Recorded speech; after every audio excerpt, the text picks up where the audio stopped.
Vamos chamá-la aqui na conversa. Antes de colocá-la aqui, eu vou abrir a entrevista perguntando a ela sobre esse caso aí de tentativa de assassinato de reputação, uma reportagem que saiu numa revista do Veículo Globo e tudo mais. Mas, olha, gente, é meio grande, tá?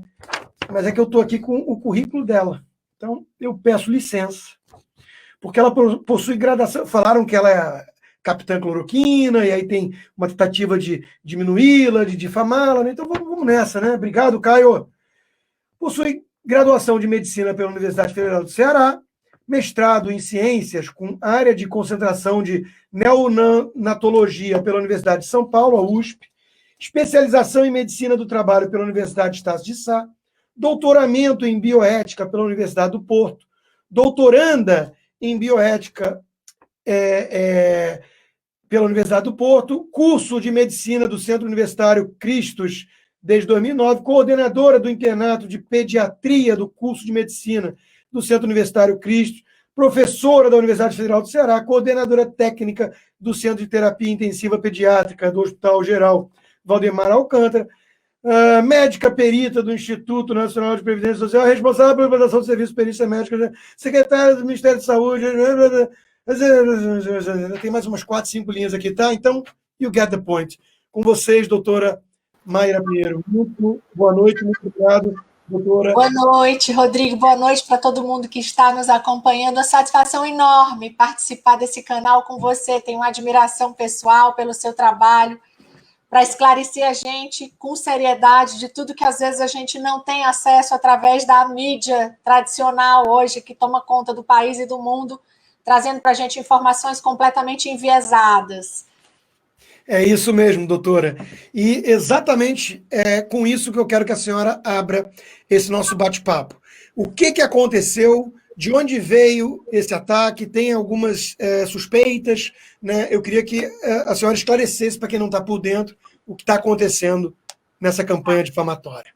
Vou tentar fazer um resumo da minha atuação, Rodrigo. Em dezembro de 2018, eu fui convidada pelo então ministro Luiz Henrique Mandetta para fazer parte do secretariado dele. Ele me convidou para fazer parte da CEGETS, que é uma secretaria que trata da gestão do trabalho e da educação em saúde do Ministério da Saúde. Essa secretaria, para mim, ela é muito importante.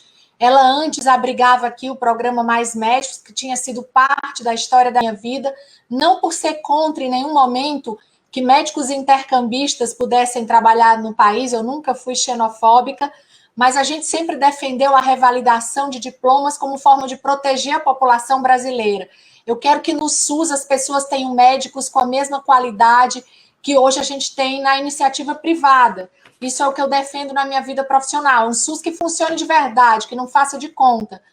Então, a gente tinha, na época, toda uma defesa do programa Mais Médico, uma defesa pela medicina de qualidade, pelo ensino médico de qualidade, contra a abertura indiscriminada de faculdades de medicina no país. Isso é uma constatação que todo mundo sabe.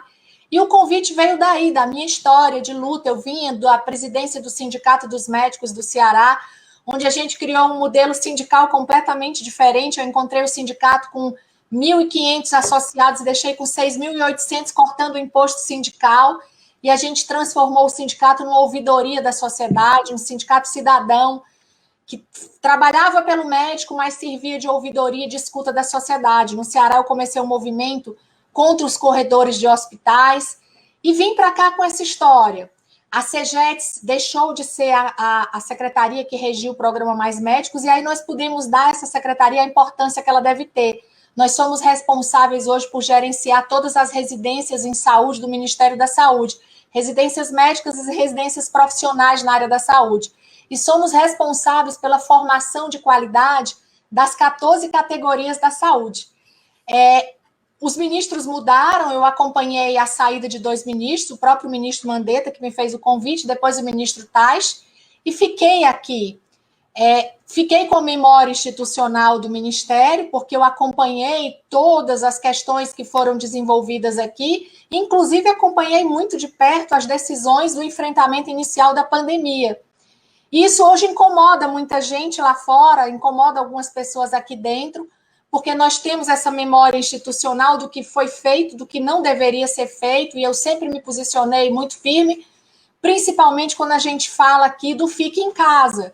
A gente sabe hoje, nós temos a certeza que quanto mais precocemente as pessoas podem procurar assistência médica, serem socorridas antes da doença chegar nos estágios mais avançados, nos quadros de insuficiência respiratória, e durante todo o início da pandemia a orientação era fique em casa. E hoje a gente sabe que isso aí levou a muitas mortes, está fazendo muitas pessoas ainda morrerem em Manaus, onde a gente está tendo 40 óbitos domiciliares por pessoas que ou não conseguem acesso ou ainda seguem a orientação de só fique em casa e procure o médico quando você estiver cansado, com dispneia. Então, meus problemas começaram mais ou menos por aí. Segui uma orientação do que eu acho que deve ser dito à população. No meio disso tudo, a vinda do ministro Pazuello para cá mudou a estrutura do ministério. Nós trabalhamos hoje com uma organização muito grande, ele é um grande estrategista. E nós temos, sim, técnicos dentro do Ministério que norteiam as condutas. Nós temos pelo menos 3 médicos hoje nas secretarias, e eu acompanho durante muito tempo a estrutura do Ministério da Saúde, sem ser parte dele. É a primeira vez que eu vejo o Ministério ter, de fato, médicos tomando decisão, ajudando nas orientações. Nenhum de nós é político, carreirista, tradicional. Todos nós, médicos que estamos aqui, somos atuantes do SUS. A minha carreira é toda feita na atenção primária de saúde, na estrutura de UTI neonatal de hospitais públicos. Eu conheço o SUS também através do meu trabalho como perita na Defensoria Pública da União. Então, isso me traz alguns problemas, porque eu me posiciono como médica e não me posiciono como política, às vezes, então a gente começa a sofrer oposição, às vezes dentro e fora, né, da estrutura. Atualmente, as posições em defesa do tratamento precoce, e aí a gente precisa deixar uma coisa bem clara. No dicionário, se a gente procurar o que é tratamento é qualquer medida farmacológica e não farmacológica que é orientada às pessoas para alguma doença. Pode ir desde fazer yoga, usar florais de Bach, que são práticas integrativas que o SUS até paga, e não tem nenhuma evidência científica. Por exemplo, dança circular, a gente paga nas práticas integrativas, e não tem até hoje, ninguém me trouxe nenhuma evidência de que isso funcione. E a gente paga milhões para isso ser terapêutica do SUS. Então, medidas para tratamento de uma doença podem ser Tilenol, dipirona, pode ser não fazer nada. E as pessoas entendem erroneamente que procurar atendimento médico precoce e fazer o tratamento de uma doença é sempre você indicar drogas que entraram numa militância ideológica, e não é esse o nosso objetivo. E eu ganhei um protagonismo, de fato, no Ministério da Saúde. Isso tem incomodado muito, porque como médica, com essa memória que eu tenho, com o conhecimento que eu tenho, a revista Época já foi muito infeliz, enquanto dever de ser veículo de comunicação esclarecedor e sério, quando sequer procurou o meu currículo e me desqualifica como uma médica sem expressão, que não tem currículo. Se você comparar, você lê um pouquinho da minha vida profissional, e aí eu falo sem nenhuma vaidade, porque isso foi investimento e trabalho de 30 anos de formada, a minha vida como profissional para estar aqui é muito mais qualificada do que a de muitos ministros que passaram por aqui. Eu tenho conhecimento do SUS de atuação e tenho formação profissional para hoje estar na CEGETS. Começa aí a primeira desqualificação. A segunda é envolver, no contexto das discussões atuais, a questão do Revalida, do programa Mais Médicos. Eu reafirmo, eu não sou xenofóbica, eu ajudei muitos cubanos a retornarem aos seus programas aqui, ficando no Brasil. Me propus a criar um curso para qualificá-los para fazerem um Revalida, mas eu também quero que os brasileiros, como eu disse no começo da minha fala, sejam atendidos por médicos de boa qualidade, que possam provar que têm conhecimento para tratar a doença em todas as suas fases, em todos os níveis da atenção dispensada pelo SUS. Então, se voltou de novo a tônica de discutir um assunto lá de trás, quando a imprensa novamente, em 2015, criou uma grande mentira. Diz que eu estava no aeroporto esperando os cubanos. Eu nunca fui ao aeroporto vaiar ninguém. Até hoje, nunca mostraram a minha foto lá e usaram uma foto de uma moça, por sinal, muito bonita, para dizer que era eu, e bem mais jovem. Então, é uma tentativa, de fato, de destruir reputações, como se faz rotineiramente nesse país. A terceira coisa muito grave da reportagem da revista é desqualificar a CEGETS. A CEGETS ela é uma secretaria constitucionalmente responsável pela formação de todos os profissionais de saúde, pelas residências em saúde, ou seja, é aqui que a gente dá o norte para que os profissionais do SUS sejam bem formados. Agora, por exemplo, durante a pandemia, a gente criou o maior banco de repositório de cadastros de profissionais de saúde do mundo. A CEGETS tem hoje mais de 1 milhão de profissionais que se cadastraram na plataforma Brasil Conta Comigo, e uma boa parte desses profissionais fizeram cursos para serem qualificados para o atendimento da Covid. Ou seja, o que a gente estava fazendo? Formando profissionais que devem ofertar assistência de saúde de forma igual, equitativa, os princípios do SUS, para todos os brasileiros. Tanto faz eu ser médico, fisioterapeuta, enfermeiro no Ceará, no Amazonas, no Rio de Janeiro, todo mundo foi qualificado. Se eu sou médico de UTI, se eu sou médico da atenção primária, se eu sou enfermeiro do posto de saúde, para atender com qualidade, com procedimentos com grau de ciência, né, balizados, para atender bem a população brasileira. E a gente cuida de profissionais que devem cuidar da população brasileira. Então, dizer, como foi dito na reportagem, que a CEGETS é uma secretaria sem expressão, é trair tudo que essas pessoas fazem quando começa um discurso de defesa do SUS, que o SUS não cuida das pessoas. É a secretaria que mais qualifica profissionais para atender os brasileiros. E tem ainda, nesse contexto da época, uma coisa muito triste. Normalmente, esses grupos que a gente tem acompanhado da imprensa, eles têm um discurso de igualdade de gênero, de valorização das mulheres, e houve um reducionismo na minha apresentação de secretária café com leite, né? São colocações pejorativas, secretária que entrava muda e saía calada. Para quem defende a participação da mulher, eu sou a única secretária mulher hoje fazendo parte do Ministério da Saúde, tomando decisões por capacidade técnica. Então, muito sofrível a colocação da revista, fica muito claro, porque durante a semana inteira eu recebi várias ligações de colegas médicos e não médicos dizendo: Mayra, a revista Época, através de uma repórter tal, está me ligando, perguntando se eu tenho alguma coisa para falar mal de você. Então, houve uma indução das pessoas ao preparar essa reportagem que saiu hoje, para que alguém dissesse: olha, a secretária é incompetente, a secretária não consegue fazer o trabalho dela, ou ela participa sendo autoritária. Nenhuma das pessoas falou, muito pelo contrário, elas mandaram os prints do contato por WhatsApp da repórter e me contavam as falas quais eram. Então, é uma reportagem que me parece que foi encomendada, e tem sido assim com todo mundo que assume um protagonismo no país, defendendo valores, defendendo saúde de qualidade, defendendo dignidade para o SUS. Eu não sou a primeira, não serei a última, mas a gente não vai recuar. A gente vai continuar com esse movimento. Em primeiro lugar, eu parabenizo pela sua coragem de estar enfrentando isso dessa forma, de ter aceitado vir aqui expor isso. A senhora ia falando, eu fui anotando algumas coisas, só porque o meu público é mais qualificado, e tem muitas coisas que não precisa nem ficar na defensiva ou se explicar muito. Exemplo, quando usam o rótulo de xenofobia, né, xenófobo, xenófoba, por condenar, por exemplo, o Mais Médicos trazendo cubanos sem revalida, isso já é uma tática de interditar o debate. E eu acho que o grande denominador comum de tudo isso que a senhora falou, e que eu vou tentar resumir, a grande síntese é essa: estão interditando o debate, estão tentando calar, destruir qualquer um que traga até mesmo questionamentos, contestações, né? Já aviso antes o meu disclaimer aqui, que alô, algoritmo do YouTube, né? Não estou aqui defendendo cura, tratamento precoce como cura, nada disso. Estamos aqui tentando debater, né? O que hoje está meio difícil. Então, em primeiro lugar, né? O Mais Médicos. A questão da preocupação com o Revalida era uma preocupação da senhora e de todos, quase, né? Aquilo ali era um esquema de o governo Lula, que se mostrou um governo corrupto, socialista, do Foro de São Paulo, de bancar uma ditadura comunista camarada, né? E trouxe lá um bando de nenhum problema com o indivíduo em si, cubano, que vinha, muitos, inclusive, numa situação de desespero, porque a família era mantida refém lá, né, para ele não querer ficar e tudo. Mas obrigar o Revalida é o básico. Aqui nos Estados Unidos, onde eu estou, eu tenho amigos médicos que adorariam poder exercer a profissão aqui, mas os Estados Unidos exigem, né, que eles passem por um processo aqui para qualificar, mostrar a qualificação dentro dos parâmetros do país. Isso é o mínimo, né? Então, o Revalida não era uma questão corporativista de barrar concorrência.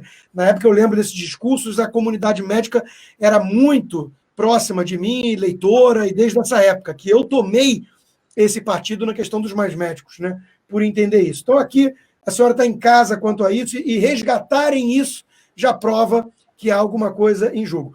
O fato da senhora ser mulher, ter esse currículo, ser um quadro técnico num ministério importante, deveria ser, dentro dos padrões atuais dessa turma, né, dessa turma da nova esquerda, deveria ser um motivo para a senhora ser mega enaltecida. Uma mulher empoderada e tudo mais. Mostra novamente o duplo padrão. Mostra que os movimentos feministas não estão muito preocupados com empoderamento feminino, não. Porque se a mulher não for exatamente um instrumento que se adapte à narrativa que eles desejam, vai ser difamada, atacada, e nenhuma delas vai sair em sua defesa.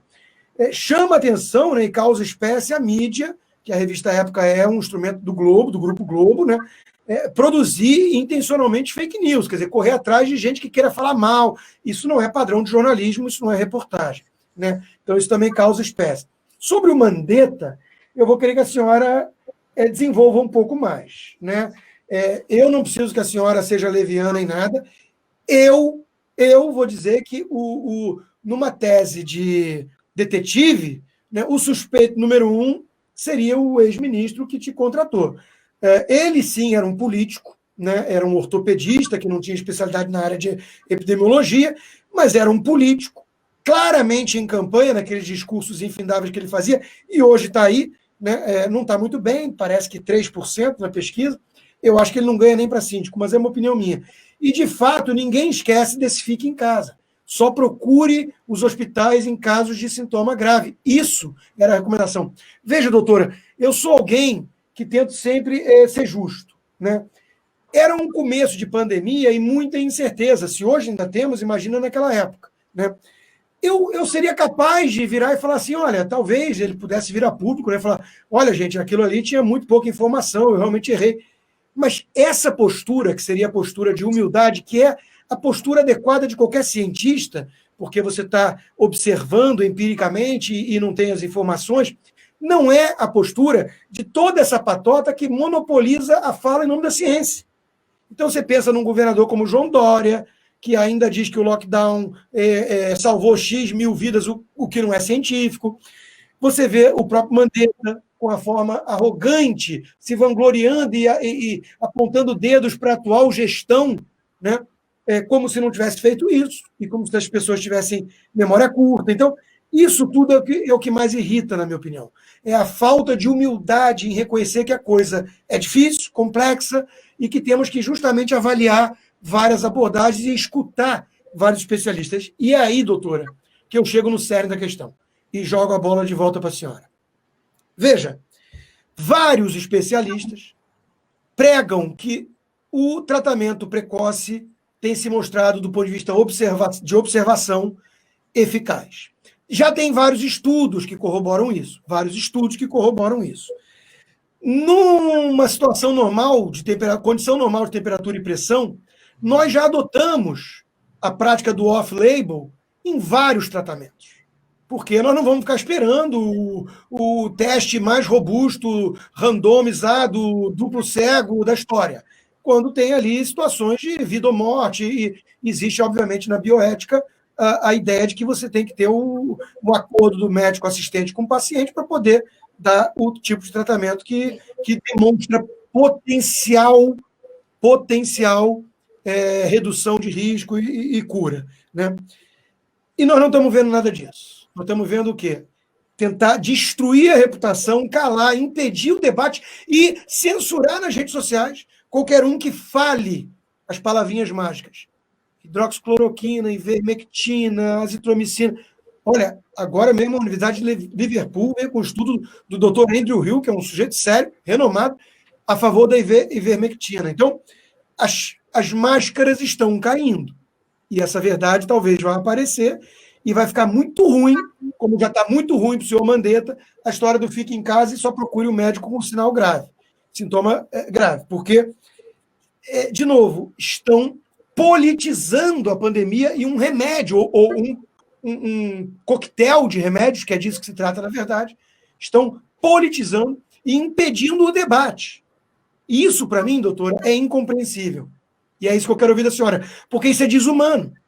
Isso é um crime contra a humanidade. Porque, e se, foi o vídeo que eu gravei outro dia, e se funciona? E se reduz o risco de morte ou de hospitalização com baixíssimo efeito colateral ou sequela? Porque são remédios conhecidos. São remédios que toma-se de forma profilática, preventiva para ir para a região de malária, no caso da cloroquina. Então, essa politização é que está doendo. E aí eles querem dizer que o Pazuello não é médico. O ministro Serra foi ministro da Saúde, elogiado pela mídia, e não era médico. A senhora mesmo mencionou que tinham outros ministros que não foram. Então eu devolvo a bola para a senhora com essa questão. Na sua concepção, doutora, o que estão fazendo pode se configurar, do ponto de vista bioético já está claro, né? Mas pode se configurar um crime contra a humanidade. Eu estou enxergando assim, estou sendo sincero. Tá. Rodrigo, o que eu tenho dito muito é que assim, a Covid foi uma oportunidade para aquelas pessoas, os políticos carreiristas, os oportunistas, se utilizarem da possibilidade de legislar fazendo inúmeras portarias e utilizando recursos ilimitados, porque o governo federal colocou muitos recursos à disposição dos estados, dos municípios, para que não faltasse socorro para a população. E no ano eleitoral, como a gente teve em 2020, esses recursos podiam ser direcionados para onde eu tivesse aliados políticos. Então, esse é um dos nossos primeiros problemas. A Covid foi, sim, politizada, continua sendo politizada até hoje. A gente assiste às cenas patéticas da distribuição das vacinas. A gente, médico, quer salvar vidas, quer curar as pessoas. E você tocou num aspecto extremamente importante, que são os princípios bioéticos.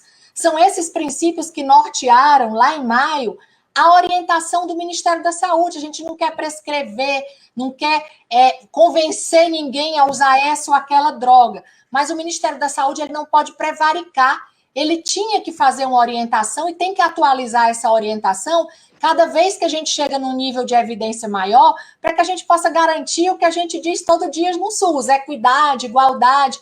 E os princípios bioéticos, o princípio da não maleficência, ele diz que você tem que garantir doses seguras. Nós orientamos que o médico, tendo sua autonomia, e o paciente querendo, ele pudesse receber uma dose segura de medicamentos que você já mencionou, que são conhecidos há várias décadas no Brasil. O princípio da beneficência diz que a gente tem a obrigação de ajudar. Como que diante de uma pandemia, numa situação de calamidade pública que o mundo todo vive, você vai tendo evidências de que algumas medicações elas podem ser utilizadas para diminuir internamentos, para diminuir óbitos, e você assiste, como nós estamos assistindo, o colapso em Manaus, Sistema Único de Saúde que usava 30 mil metros cúbicos de oxigênio, no outro dia tem que usar 80 mil, e as pessoas acham que é mágica, que você vai no outro dia ter uma usina instalada lá no Amazonas. Não é assim. Numa guerra, a gente luta com todas as armas. Tem a autonomia, que é outro princípio bioético que as pessoas desrespeitam, a autonomia do médico já conferida pelo Conselho Federal de Medicina e a do paciente de receber e até assinar um termo de responsabilidade dizendo que ele está sendo orientado dos riscos que são mínimos dessas medicações conhecidas por todos nós. Recentemente a gente tem uma medicação que tem um nível de evidência até maior do que a ivermectina, que é uma delas, e outros países estão usando, mas a gente aqui vai continuar tendo a resistência, que mostra que é uma resistência puramente ideológica. O princípio da justiça também é desrespeitado quando a gente fala nessa orientação. O princípio da responsabilidade. Eu informo e eu disponibilizo para garantir que as pessoas possam ser salvas. E é isso que eu, como médica, e que médicos de todo o Brasil vêm tentando fazer desde o início da pandemia. E tem uma situação, Rodrigo, agora que ela é muito representativa de tudo que está acontecendo no país. Metade do mundo quer tomar vacinas que estão na fase 3, no processo de experimentação fase 3, que tem baixíssimo nível de evidência, porque as vacinas, para elas serem disponibilizadas, para a gente ter certeza da eficácia e da segurança delas, levam em média 10 a 18 anos, até a gente chegar na fase 4, para a gente estudar a segurança, a eficácia, em médio e longo prazo. E a gente está falando de vacinas que foram produzidas em 6 meses, que a gente está na fase... Doutora, deixa eu pegar esse gancho, porque essa é uma outra pergunta delicada que eu quero fazer. essa incoerência que a senhora aponta chama a atenção de muita gente, né? Chamam de remédios sem eficácia comprovada para desqualificar esse tratamento, que, de forma muito hipócrita, né, vários desses médicos tomaram ou estão tomando. Então, nós sabemos disso, porque 2 ali próximos dos tucanos, por exemplo, a senhora foi tucana, né, ou era, do PSDB? Fui. 2 dos companheiros ou ex-companheiros tomaram e estavam próximos ali de governador que comprou a narrativa de antípoda do presidente, politizou a pandemia o tempo inteiro e posa como o homem da ciência contra o obscurantista, sendo que o estado dele não vai bem. Então, os médicos tomam e a mídia fala de remédios sem comprovação da sua eficácia. E a vacina é vendida como cura, como panaceia e numa fase de produção totalmente acelerada. Não vou dizer que pularam etapas, mas, no mínimo, aceleraram. Em 1 ano, produzir uma vacina é uma coisa sem precedentes. É um troço recorde, e por motivos óbvios. Você acompanha na fase 2 mais tempo para ver se nos animais vai ter problema. Depois, na fase 3 é longa, demorava pelo menos 5 anos para fazer uma vacina. Então, pergunta, doutora, nós estamos diante de uma conspiração possível de Big Pharma? É grana que move esse troço, porque essas vacinas não são baratas e não são de graça. Governos estão comprando, a mídia espalhou um pânico que está todo mundo apavorado. Não estou dizendo, alô, YouTube, Twitter, não estou dizendo que não existe pandemia, que não é grave, não estou dizendo nada disso. Estou dizendo apenas que, se depender de certos veículos de comunicação, nós não saímos mais de casa nunca mais. Né? Então, há um grau de histeria coletiva disseminado pela mídia. Né? E isso vem, então, com a cura, com a panaceia, e que envolve muito dinheiro, doutora. A gente sabe que Big Pharma é um troço que tem filmes sobre isso, né? Os médicos vão para aqueles resorts maravilhosos e tem um conflito de interesse, empurrar remédio. Então, a senhora acha que isso é paranoia já de chapéu de alumínio, ou eu posso continuar desconfiando disso? Rodrigo, antes de falar nessa possibilidade, eu queria que a gente tivesse a oportunidade de socialmente ir para o debate. O que a gente tem recebido hoje da imprensa e boa parte até de outros colegas médicos são pessoas que querem abater as pessoas que querem debater. Eu queria ouvir as pessoas discutindo tratamento precoce com todas as drogas que estão sendo colocadas aí como possibilidade, e queria vê-las colocar nessa mesma mesa de debate as vacinas. Eu vou me vacinar, eu sou a favor das vacinas, mas as vacinas são a representação perfeita do que eu comparo ao tratamento precoce com essas medicações que a gente não pode sequer falar.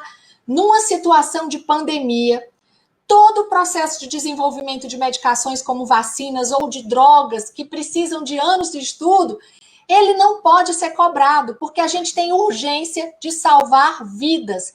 E as mesmas pessoas que condenam quem defende isso são as pessoas que ficam na televisão, nas redes sociais ou nos meios políticos, dizendo que a gente é culpado por 200 mil mortes, que a gente é responsável por todas as pessoas que morreram em casa. E essas pessoas não aceitam que a gente use, em tempos de pandemia, todos os recursos que a gente tem para salvar vidas. Eu tenho que dizer que as pessoas usem máscara, eu tenho que dizer que as pessoas mantenham distanciamento, eu tenho que dizer que as pessoas tomem vacina, mas eu tenho que dizer que a gente pode usar medicações antivirais que podem reduzir os internamentos e os óbitos, porque eu já sei que eu tenho poucos leitos, que os recursos são escassos, por mais que a gente envie recursos para os estados, mas a necessidade aumenta quando eu tenho mais Sem falar do Covidão, sem falar do desvio desses recursos. Isso. Então, assim, a corrupção veio grande nos estados e municípios. O difícil é a gente ver que o discurso tem 2 pesos e 2 medidas. A gente está gastando milhões do mundo com vacinas e ninguém questiona que uma vacina possa ter 50,39% de eficácia, que ela não tenha sido testada nas crianças, nas gestantes, que nos idosos os anticorpos diminuem à medida que a idade aumenta. Será que isso vai ser bom se eu quero proteger os idosos? Se eu quero proteger pessoas do grupo de risco, que tem maior chance de morrer, que são as pessoas acima de 60 anos de idade, e aí eu pago milhões por uma vacina, que eu sei já que a produção de anticorpos induzida por ela é bem menor à medida que a idade vai aumentando. Mas ninguém traz isso para a mesa de debate. E a gente não está dizendo para as pessoas não se vacinarem, a gente está dizendo que todo o arsenal que for colocado à disposição da gente para salvar vidas, ele deve ser aceito para discussão. Mas as pessoas sofrem... De novo, isso é o que mais está incomodando. Né? Em questão da relação às vacinas, por exemplo, tem muitas perguntas ainda, muitas dúvidas. Né? Qualquer pessoa razoável, ainda mais um cientista, né, ele tem que querer fazer essas perguntas, porque nós estamos em busca de respostas para salvar vidas. Então, criaram o quê? Criaram um espantalho. Movimento anti-vacina, como se você tiver, como se o fato de você ter dúvidas acerca dessas vacinas, ou especificamente daquela produzida pela China, porque tudo bem, foi o país onde teve a origem do problema, da epidemia, que virou pandemia, é um laboratório acusado de corrupção no passado por aprovar a vacina no ministério lá chinês, então, tudo bem, é uma ditadura opaca, sem transparência, mas veja, criaram um espantalho para, de novo, interditar o debate. E como é que falam em nome da ciência? Porque a ciência tem que estar fazendo perguntas. O método científico é o método da hipótese, da antítese e da tese. Você tem que apresentar o H0, ter o H1, tentar refutar a sua tese para dar robustez a ela. Né? É o oposto do que essa gente está fazendo. Então, o que mais me causa espécie é isso. Estão impedindo o debate. O caso da vacina, eu não vi ninguém ser anti-vacina. Meus filhos todos foram vacinados. Eu provavelmente tomaria. Eu não sei. Eu confesso que eu não sei nem se eu vou tomar. Eu não estou muito preocupado. Porque eu não sou grupo de risco e tudo. Agora, meus pais, minha mãe tomou a de Oxford, né? Ela disse que a chinesa ela não gostaria. Mas veja, é do jogo. Agora, o que está incomodando, doutor, é isso. Eu sou o bonzinho, é uma narrativa maniqueísta, binária infantil. Eu sou o bonzinho, a vacina, eu defendo a vacina, ele defende a cloroquina. Então, ele é obscurantista, eu sou da ciência. Eu me preocupo com as vidas, ele não. E isso está destruindo a ciência, né?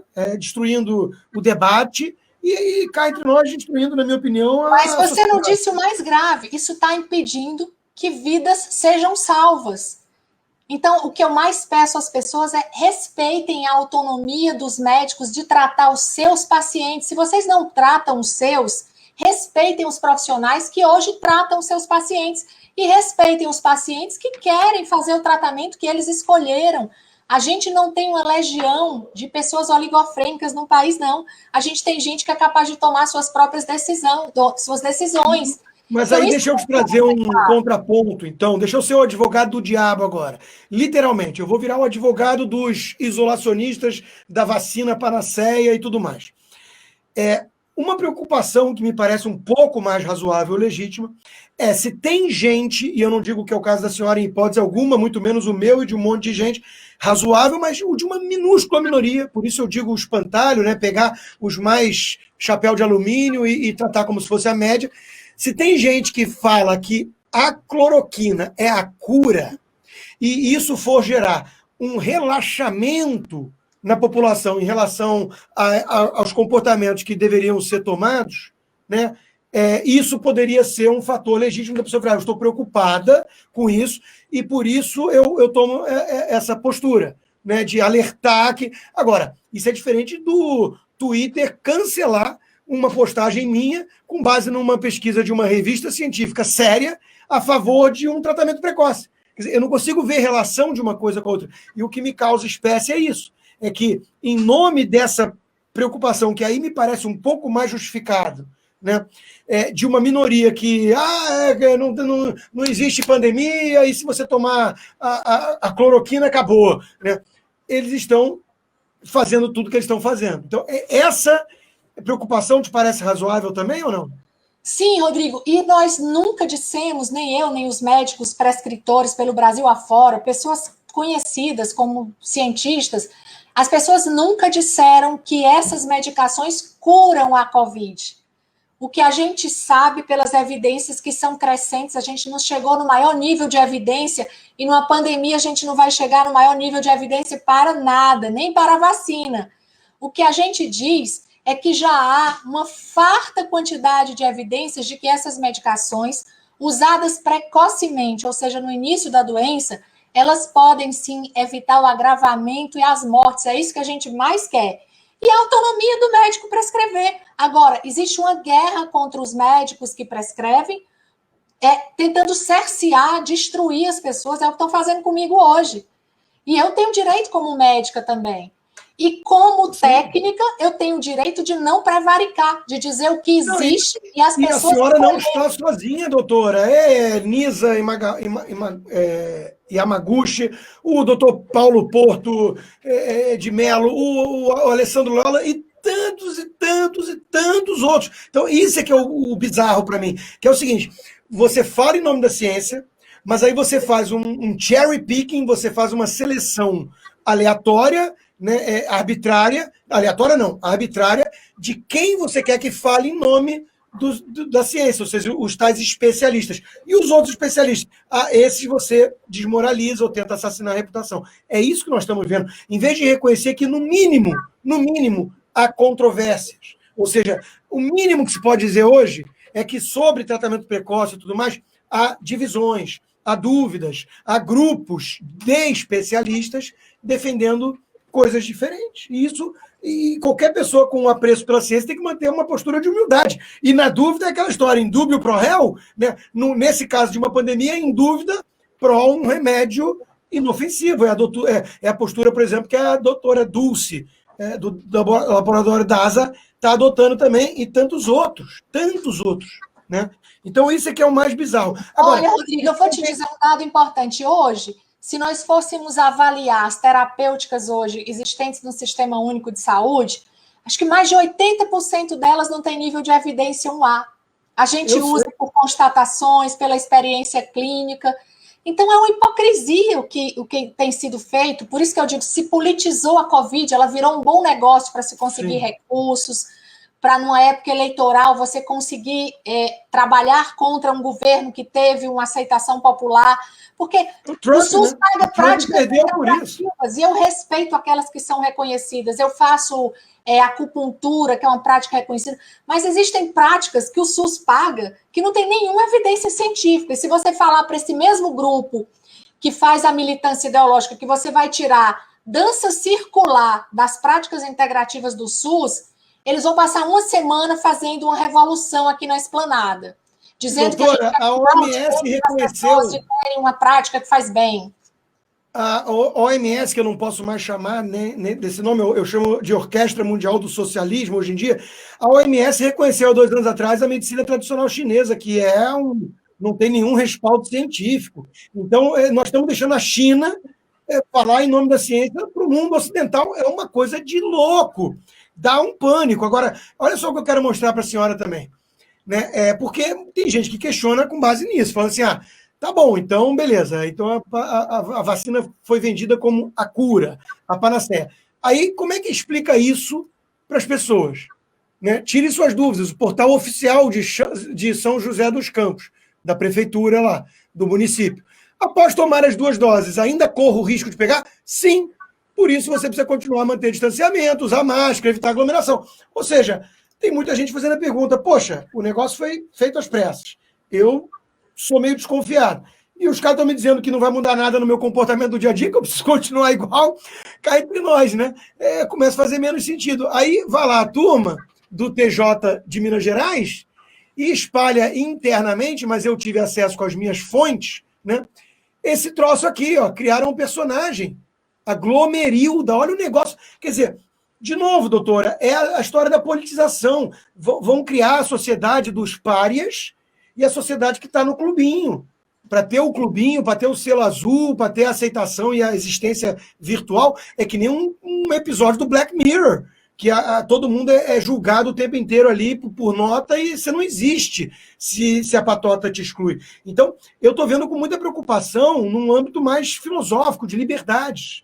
Essa pandemia tirou do armário um bando de tirano enrustido, e eles estão usando, explorando. E a atriz Jane Fonda confessou, né, o que está por trás. Isso foi um presente de Deus para eles, porque tiraram o Trump do poder graças a isso. Então vão querer fazer o mesmo com o presidente Bolsonaro. Estão indo por esse caminho. Então, de novo, eu sei que a senhora tem restrições no cargo que ocupa. Eu posso fazer, não é ilação, mas perguntas. Né? Big Pharma tem muito dinheiro envolvido, isso me assusta. Questão política, até mesmo destruir a economia, se for preciso, do estado mais rico do país para ferrar com o presidente em 2022. Eu não descarto. Nós estamos vendo coisas muito esquisitas.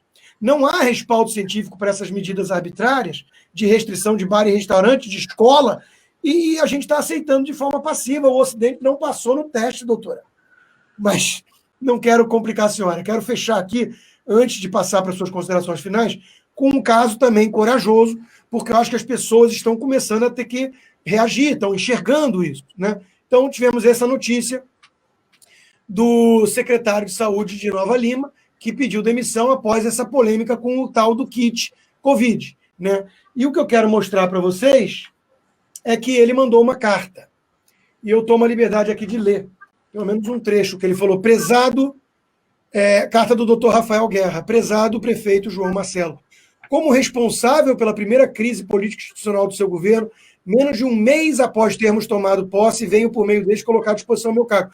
Procurei oferecer aos cidadãos, especialmente aos mais humildes, o que vejo como melhor proposta de enfrentamento, baseada em dezenas de estudos científicos, pesquisadores de renome universal, publicações em revistas científicas, parará. Aí vem a profilaxia toda, a ivermectina, o tratamento precoce, o diagnóstico clínico. Essas propostas estão embasadas no Código de Ética Médica do artigo 32. É vedado ao médico deixar de utilizar de todos os meios disponíveis de diagnóstico e tratamento ao seu alcance em favor do paciente, né?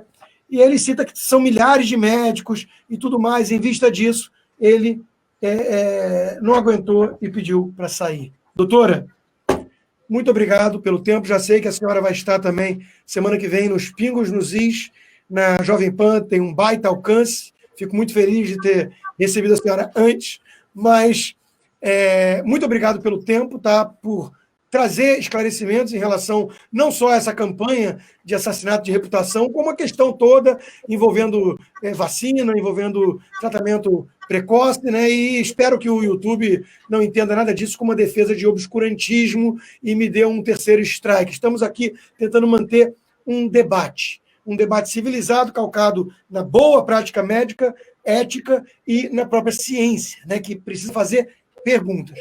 Com isso, eu passo a palavra para a senhora para as suas considerações finais.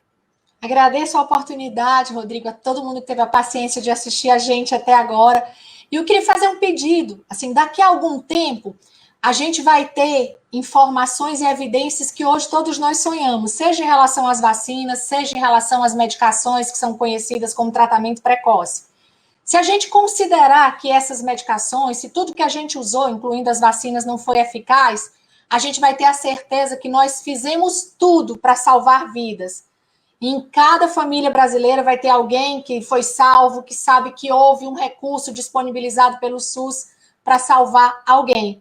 Se a gente não fizer nada, a gente vai ser conivente com muitas mortes. E aqueles que negaram socorro por uma luta ideológica, por uma briga mesquinha, cansativa, que imobiliza a gente, hoje, ao invés de eu trabalhar o dia inteiro para salvar pessoas, eu passei o dia inteiro tendo que responder processos de militância aqui no Ministério da Saúde.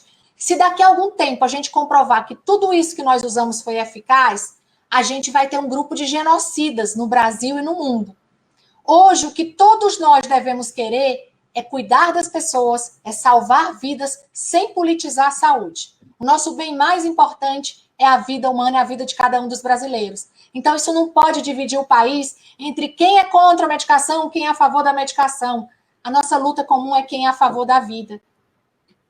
Muito bom, doutora. E eu aproveito para dizer que eu entrevistei há pouco tempo meu amigo aqui em casa, o senador do seu estado, o Luiz Eduardo Girão, e ele confessou no ar, pela primeira vez ali, que ele tomou a ivermectina, né? Então, eu acho que as pessoas precisam sair da toca, né, e defender abertamente, sem hipocrisias, porque é isso, na dúvida, a gente sabe que muita gente, políticos, médicos, estão fazendo uso disso, porque é o bom senso, né? Se tem baixo risco, se tem alguma chance de sucesso, why not, como se diz.